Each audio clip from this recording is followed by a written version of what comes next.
श्री राम जय राम जय जय राम। श्री राम जय राम जय जय राम। श्री राम जय राम जय जय राम।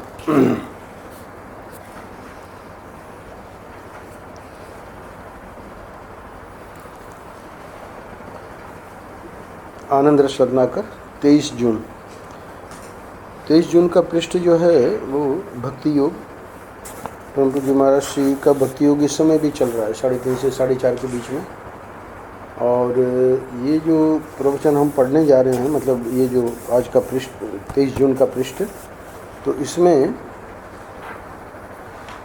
महाराज श्री अंतिम श्लोक पे बोल रहे हैं।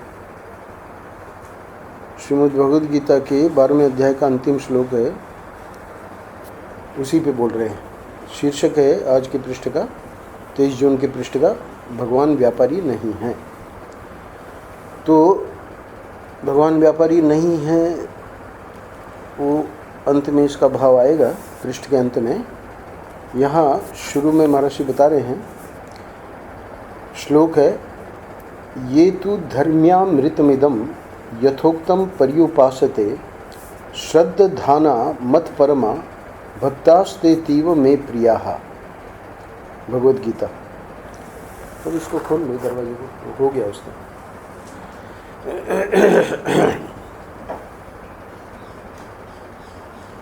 ये तो धर्म्यामृतमिदं यथोक्तं पर्युपासते श्रद्धाना मत परमा भक्तास्ते तीव मे प्रियाः। भगवान कह रहे हैं अर्जुन को, वहाँ 12वें अध्याय के प्रारंभ में भगवान को अर्जुन ने प्रश्न पूछा था, तो उसी प्रश्न के उत्तर में वो पूरा का पूरा 12वां अध्याय है।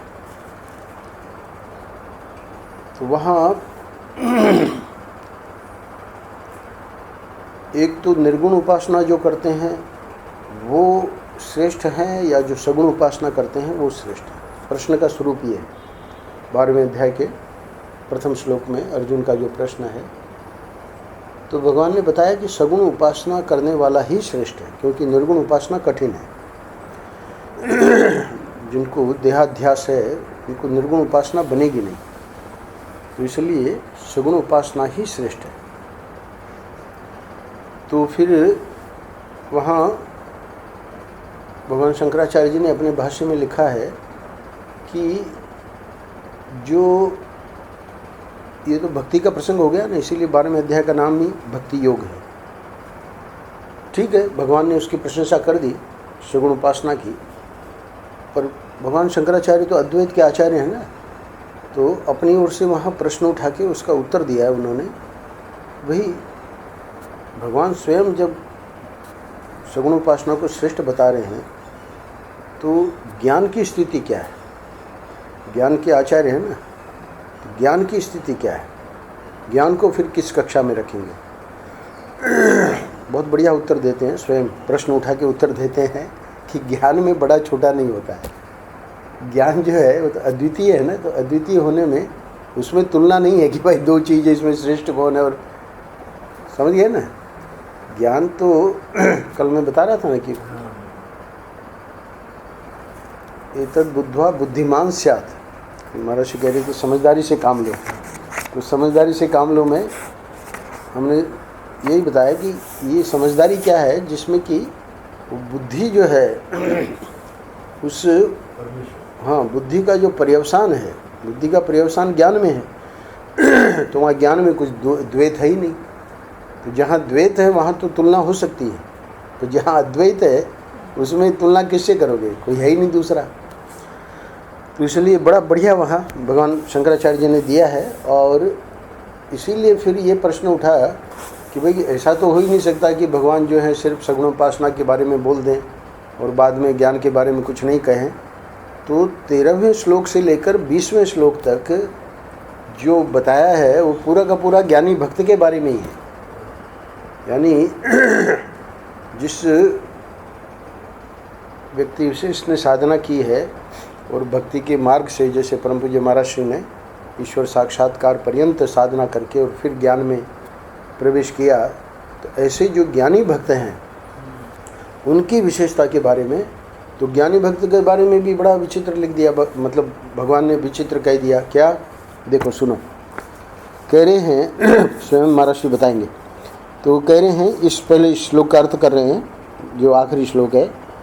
कहते कि परंतु जो श्रद्धायुक्त पुरुष मेरे परायण होकर इस ऊपर कहे हुए धर्ममय अमृत को, ऊपर कहे हुए मतलब ये 20वां श्लोक है, तो 13वें श्लोक से 19वें श्लोक तक यानी 7 श्लोकों में भगवान बता रहे हैं कि क्या महिमा है ज्ञानी भक्त की और उसकी जीवन में कैसे कैसे जो हैं सद्गुण अनायास उसमें रहते हैं।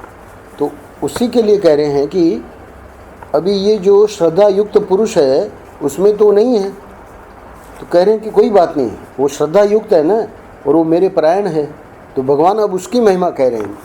ज्ञानी भक्त का तो 7 श्लोकों में कह दिया, पर अंतिम में जाके क्या कह रहे हैं कि भले वो ज्ञानी भक्त नहीं है, अभी उस वस्तु को उसने प्राप्त नहीं किया है, पर वो मेरे में श्रद्धा करता है, मेरे परायण है, मेरे से अलावा और किसी को मानता ही नहीं है।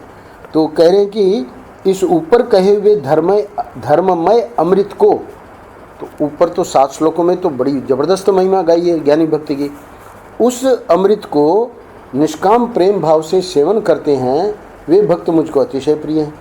यानी इसको करना क्या है वो जो ज्ञानी भक्त में जो सद्गुण हैं उन सद्गुणों का उसमें तो सहज है, पर इसको अभ्यास करना है।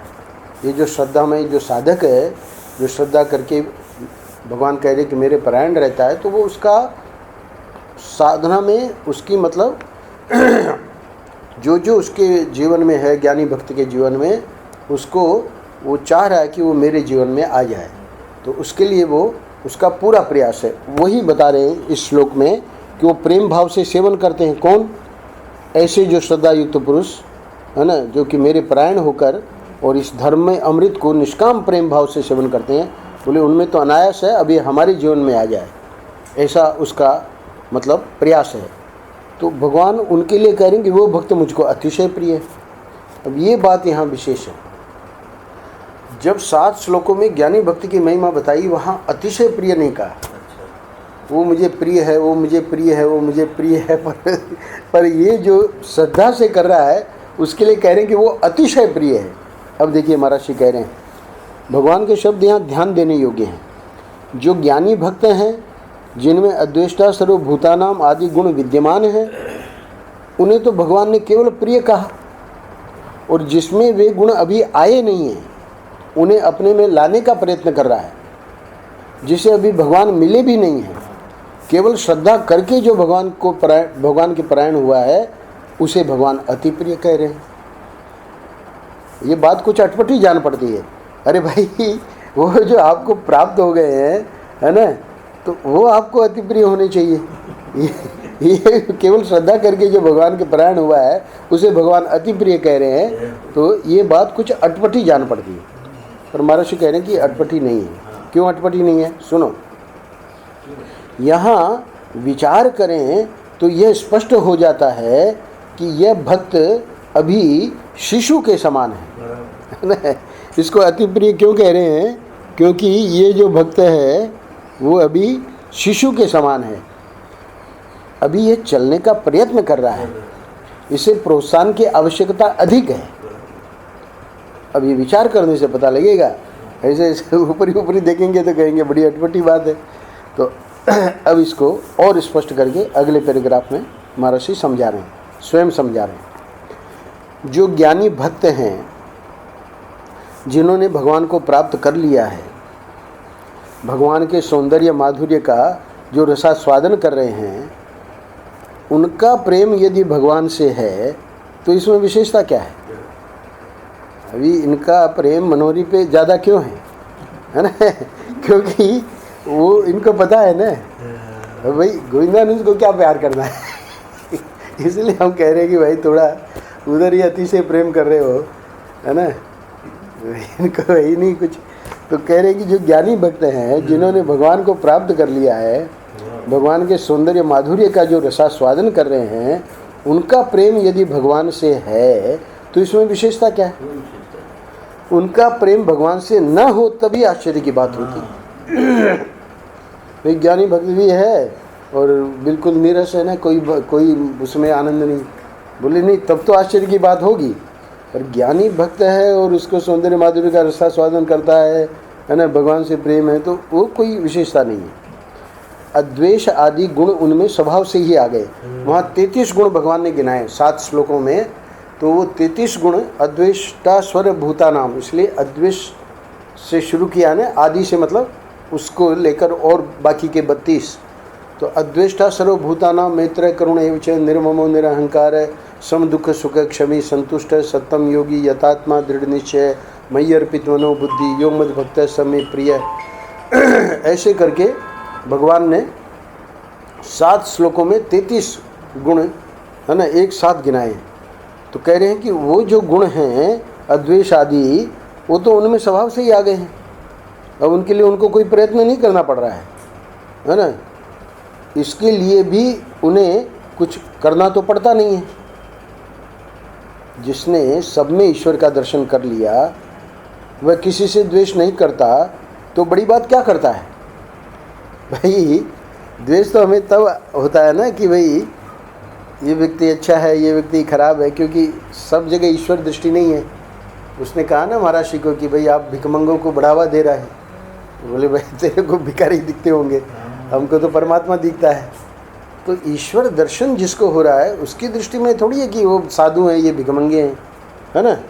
तो इसीलिए महाराज यहाँ कह रहे हैं कि जो स्वभाव से ही जिनमें ये सब गुण आ गए, तो इसके लिए भी उन्हें कुछ करना तो पड़ता नहीं। क्यों कि जिसने सब में ईश्वर का दर्शन कर लिया वह किसी से द्वेष नहीं करता, तो बड़ी बात क्या करता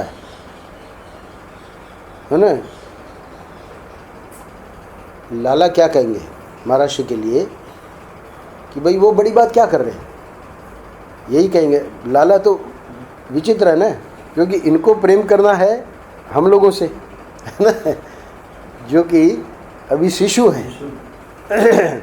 तो इसलिए कहेंगे भाई जिनको जो है ईश्वर का दर्शन कर लिया वो किसी से द्वेष नहीं करता, तो बड़ी बात क्या करता है। यानी लाला को उसकी कुछ ज़्यादा पड़ी ही नहीं है ना।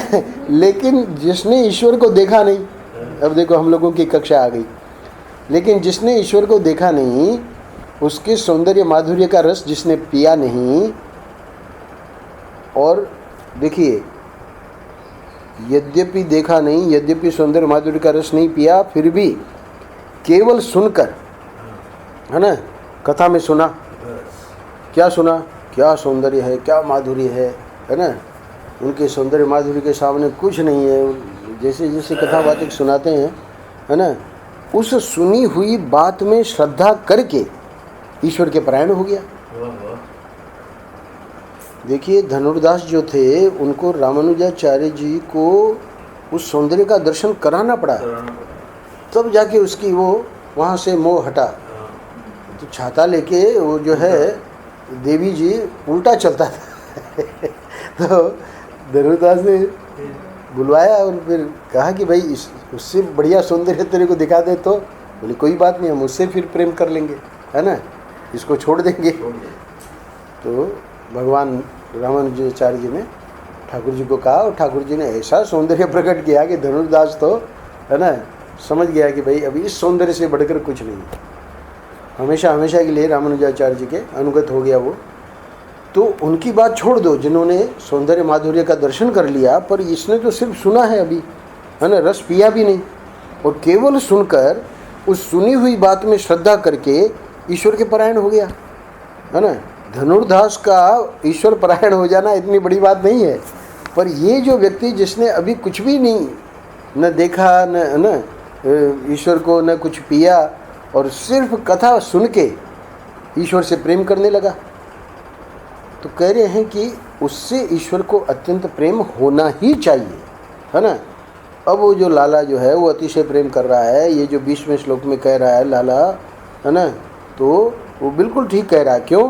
क्योंकि ईश्वर को अत्यंत प्रेम होना ही चाहिए। भक्त अभी वो शिशु के समान है, अभी ये चलने का प्रयत्न कर रहा है, इसे प्रोत्साहन की आवश्यकता अधिक है। अच्छा, अब एक दृष्टांत देके समझा रहे हैं। उनको तो शत्रु भी सामने आ गया तो ईश्वर दिख रहा है ना, पर इसको देखिए, किसको? जिसको अभी सब जगह ईश्वर का दर्शन नहीं हो रहा है, उसे तो शत्रु में ईश्वर दिखता नहीं है, दिखता सामने शत्रु है, किंतु सुना है कि सब में भगवान है। अभी उसको उसका अनुभव नहीं है कि भगवान है। महाराज जी को तो अनुभव है कि परमात्मा, तुमको भिखारी दिख रहा है ना, हमको तो परमात्मा ही दिख रहा है। पर ये जो है अतिशय प्रेम क्यों कर रहे हैं ठाकुर जी इससे, कि दिखता तो शत्रु है पर सुना है कि सब में भगवान है। अब क्या हुआ कि शत्रु को देखा तो द्वेष मन में न आए, है ना, ये उसका प्रयत्न है।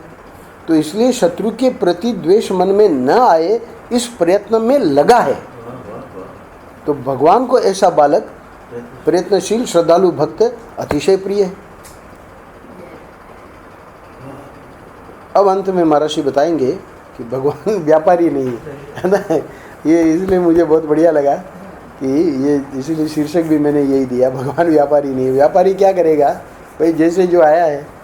अब देखिए श्याम जी पे कृपा, कोई कोई बात हमको याद आ जाती है।